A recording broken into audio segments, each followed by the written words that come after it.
వాళ్ళు తలుపులు కొడుతున్నా తీసి పరిస్థితులు మేము. ఓకే, ఏంటి రోజా గారిని అరెస్ట్ చేస్తారు, ఈ పెద్ద కుంభకోణంలో ఆవిడ దొరికేశారు, చాలా వస్తున్నాయి.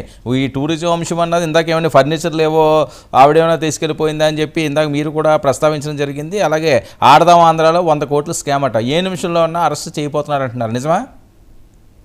ఇప్పుడు ఆడదాం ఆంధ్రాలో ఆడించారు బాగా రోజా గారు. ఆడించిన వాళ్ళకి డబ్బులు ఇవ్వకుండా డబ్బులు డ్రా చేసుకున్నారు చాలా చోట్ల. అదే విధంగా ఈవేళ నేనేమంటున్నానంటే, ఈ కూటమి ప్రభుత్వం పారదర్శకతగా చట్టబద్ధంగా ఎవరైతే అవినీతి చేశారో, ఎవరైతే ప్రజాధనం దుర్వినియోగం చేశారో, ఎవరైతే చట్టాన్ని అతిక్రమించి డీవియేట్ చేసి మెప్పు పొందడానికి జగన్మోహన్ రెడ్డికి సంతకాలు పెట్టారో వీళ్ళందరి మీద కూడా చట్టబద్ధంగా చర్యలు ఉంటాయి తప్పితే ఏదో హెరాస్మెంట్ చేయడం ఇది చేయడం కాదు, చట్టానికి లోబడే చర్యలు ఉంటాయి. ఓకే, అది మంత్రి గారు కాదు, కరెక్టే, చట్టానికి లోబడే ఉంటుంది, చట్టం తన పని తాను చేసుకుపోతుంటది. రెగ్యులర్ గా మనం మాట్లాడుకునే మాటలే. మరి రెడ్ బుక్ లో ఉన్న పేర్లు ఎవరివి?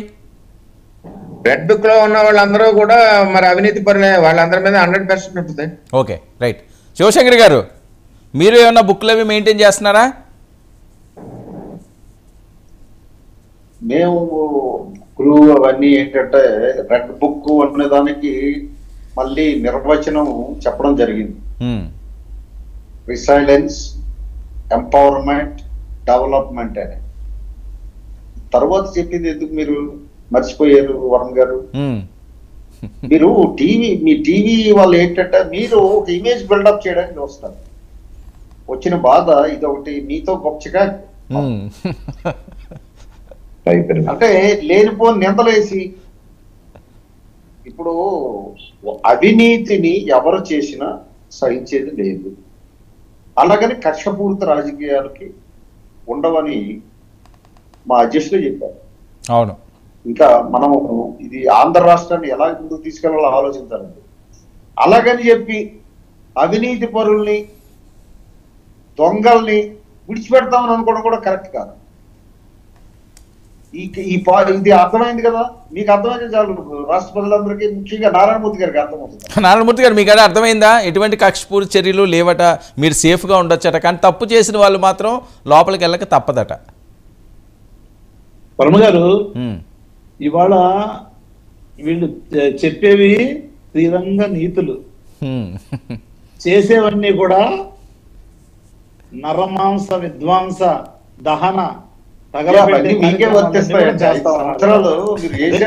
జరుగుతున్నాయి, చూస్తున్నాం కదా. నేనేమంటానంటే జరిగిందన్నా చెప్పాలి, చెప్పేదన్నా చెయ్యాలి. ఇట్లా కాకుండా ఒకటి చెప్పడం, దీన్ని ఏమంటారు తెలుగు భాషలో ఏమంటారో మీరే నిర్ణయించుకోండి, మీ విజ్ఞతగా వదిలేస్తారు. చెప్పిందన్నా చెయ్యాలి, చేసేదన్నా చెప్పాలి, లేదు జరిగిందన్నా చెప్పాలి.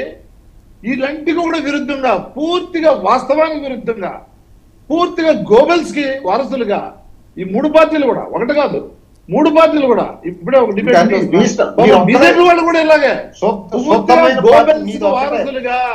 గోబెల్స్ ఏం చెప్తారో తెలుసా? ఇక్కడ సైన్యం లేకపోయినా సరే అవతల దేశంలో ఉన్న ఏదైతే యుద్ధానికి వచ్చే సైనికులను నమ్మించడానికి కవాతులు చేయించేవారంట. డ్రెస్సులేసి కవాతులు చేయించి జనం ఉన్నట్టుగా క్రియేట్ చేసి చూపించేవారంట. వాళ్ళు ఓడిపోయి పారిపోతారని చెప్పేసి ఆ విధంగానే వాళ్ళు ఎలక్షన్ లో నెగ్గారు వీళ్ళు. మళ్ళీ ఆ విధంగానే ఇప్పుడు చేస్తా ఉన్నారు. ప్రతి వాళ్ళని చంపడం, తగలబెట్టడం, కొట్టడం, పొడవడం, దహనకాండ. అంతేందుకండి అయ్యన్న పాత్ర గారు ఏం మాట్లాడారు చూడండి. ఇప్పుడు జేసీ ప్రభాకర్ రెడ్డి మాట్లాడారు. జేసీ ప్రభాకర్ రెడ్డి గారు ఆయన చూస్తే సాధువులా ఉంటారు. జేసీ ప్రభాకర్ రెడ్డి గారు సాధువులా ఉంటారు. ఇక్కడ వరకు ఉంటది. గడ్డాలు మీసాలు పెంచుకొని నరుకుతానా కొడకల్లారా, చంపుతారా, నేను చంపుతారా రాయ్, నేను చంపుతాను రా. అదేంటండి మాకు మరీ దారుణంగా, నేను నరుకుతాను రా. ఎవరినది? పొలిటికల్ లీడర్స్ కాదు, ట్రాన్స్పోర్ట్ డిపార్ట్మెంట్ వాళ్ళంట. నా కొడకలు మీకు కూడా పిల్లలు ఉన్నారు కదరా, మీకు కూడా పిల్లలు కూడా చంపేస్తారా మీరు? పిల్లల దగ్గరికి చంపేస్తారా? అమరావతిలో ఉన్నవాడు అమరావతికి చంపుతారా? ఒకసారి ప్లే చేస్తారా? ఇది నిజంగా జర్నలిజం వీడియో ఉంటది. జర్నలిజం విలువలు కాపాడాలి. మీరు ప్లే చేయండి. ఓకే, వాళ్ళు చంపుతారా, కొడతారా, తింటారా, ఆ తర్వాత చూద్దాం. ముందు మీరు అది ప్లే చేయాలా? నరుకుతారా నా కొడక, చంపుతారా నా డిటి భాష పోలీస్ డిపార్ట్మెంట్ వాళ్ళు ఏం చేస్తున్నారో తెలియదు. హ్యూమన్ రైట్స్ వాళ్ళు కేసు టేకప్ చేస్తారా లేదా తెలియదు, కేసులు పెడతారో లేదో తెలియదు. డైరెక్ట్ గా మీడియాలో నిన్ను చంపుతా నా కొడక, నీ పిల్లలు ఉంటారా, మీకు కూడా పిల్లలు ఉంటారా, మీ ఫ్యామిలీస్ ఉంటారా, నువ్వు ఎక్కడికి పోయినా సరే నేను నరుకుతారా, నిన్ను చంపుతారా, ఇదే మాటలు. నరుకుతా, చంపుతా, మీకు ఫ్యామిలీలు ఉంటాయి, మీ పిల్లలు ఉంటారు, మీ పిల్లలు ఉంటారు, ఇదే మాటలు. కాకపోతే నేను ఇవాళ మీరు ఏమంటే దానికి సిద్ధం. నేను మీరు ఉరి తీస్తానంటే ఉరి తీసుకోండి నన్ను. ఈ మాటలు నిజం కాదు అంటే ఆయన మాట్లాడిన మాటలు. చంపుతాను, నరుకుతాను, మీకు పిల్లలు ఉన్నారు, మీ పిల్లలు ఉన్నారు, మీ ఫ్యామిలీస్ ఉన్నాయి, నా కొడకలారా, నువ్వు ఎక్కడో అమరావతిలో ఉన్నావంట, నువ్వు ఎక్కడ పోయినా తప్పించుకోలేవరా, ఎక్కడికైనా తప్పించుకొని చంపడం నేనే చంపుతారా. ఈ మాటలు నిజం కాకపోతే మీరు నన్ను ఉరి చేసినా సరే, ఉరి తీసినా సరే నేను సిద్ధం దానికి. ఉరి తీసుకోండి నన్ను.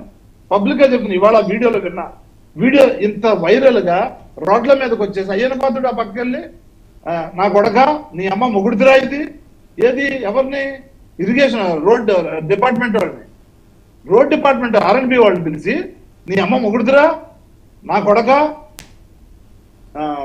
దెంగేడరా ఇక్కడ నుంచి, లేకపోతే మిమ్మల్ని అందరినీ నరుకుతాను రా ఏది నర్సీపట్నం.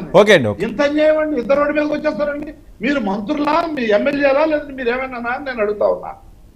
ఓకే, ఏదైనా తప్పు జరిగితే గతంలో తప్పు జరగలేదా అని నేను అన్నాం, కానీ ఏదైనా ఒకటి ఎమోషనల్ ఏం జరిగింది అనేది.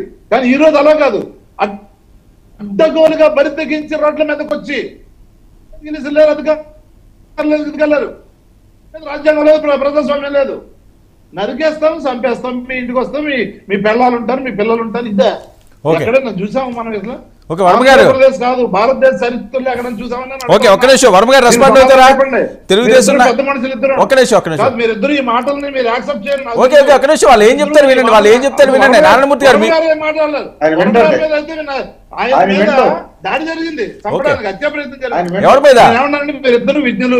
వర్మ గారి మీద అద్దాలన్నీ పగలగొట్టేశారు. 369 నెంబరు, 399